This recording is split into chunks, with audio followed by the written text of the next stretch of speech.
Sometimes when I'm speaking at writers' conferences on fiction writing, I use the analogy of the Trojan horse, where I think there is a Trojan horse effect when you read fiction, and certainly when you watch a movie.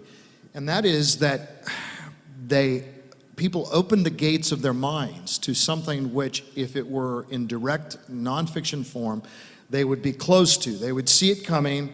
It's not going to sneak up on them because they see it for what it is. For instance, I've got a book called Pro-Life Answers to Pro-Choice Arguments. Okay, well, it's pretty straightforward. Got another one called Why Pro-Life.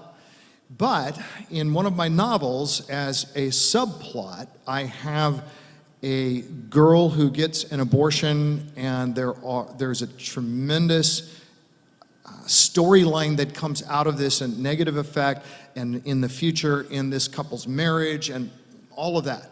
And as a result of that, I've had a number of people, including an unbeliever, tell me that it totally changed their mind about abortion. Well, that same unbeliever, had I given them Why Pro-Life or Pro-Life Answers to Pro-Choice Arguments, they would not have probably read it or even looked at it, and they would have been more guarded against it. There's a subversive effect to fiction. I don't mean by that then I have the characters in the book make my nonfiction arguments. No, I'm just telling a story. This is how life works.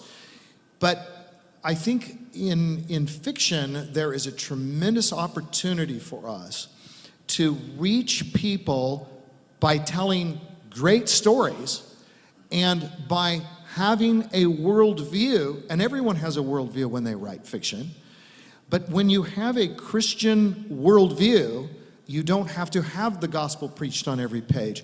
There is an implicit worldview that can touch and reach people that otherwise will not be touched and reached, because they're either not coming into our churches or they're not sitting down and reading our nonfiction books, or certainly coming to our movies.